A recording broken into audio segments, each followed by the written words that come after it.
शिक्षकांनो तयारीला लागा. राज्यातील जिल्हा परिषद शाळांमध्ये 8,000 शिक्षकांची होणार भरती. राज्यातील जिल्हा परिषदेच्या शाळांमध्ये सद्यस्थितीत 15,158 शिक्षकांची पदे रिक्त आहेत. या पार्श्वभूमीवर राज्य शासनाने जिल्हा परिषद शाळांमधील 80% सुमारे 8,000 शिक्षकांच्या भरतीचे नियोजन केले आहे. महापालिका जिल्हा परिषद निवडणुकांची आचारसंहिता संपल्यानंतर अतिरिक्त शिक्षकांचे समायोजन होईल आणि त्यानंतर फेब्रुवारी-मार्च पासून शिक्षक भरती सुरुवात होणार आहे. भरती प्रक्रिया पवित्र पोर्टलवरून शालेय शिक्षण विभागाने शिक्षकांची रिक्त पदे भरण्याचे नियोजन केले असून जिल्हानिहाय रिक्त पदांची यादी संकलित केली आहे.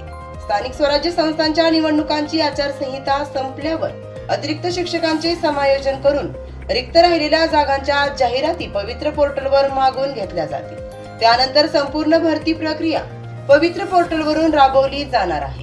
जिल्हा परिषद शाळांची स्थिती: एकूण शाळा 63,000, एकूण शिक्षक 98 लाख, रिक्त पदे 15,158, रिक्त भरतीचे नियोजन 8,000 शिक्षकांच्या बदल्या. आता जून पूर्वी दरवर्षी साधारणतः 65 ते 70,000 शिक्षकांच्या बदल्या होतात, पण सध्या बदली प्रक्रिया जून ते ऑक्टोबर पर्यंत चालते. त्यामुळे शिक्षकांना अर्ध्यातूनच शाळा सोडून दुसऱ्या शाळांमध्ये जावे लागते. अशा वेळी त्या शाळेच्या गुणवत्तेवर, विद्यार्थ्यांच्या मानसिकतेवर परिणाम होतो. या पार्श्वभूमीवर आता शिक्षकांच्या जिल्हा अंतर्गत बदलीची प्रक्रिया एप्रिल ते जून या 3 महिन्यात राबवली जाणार आहे.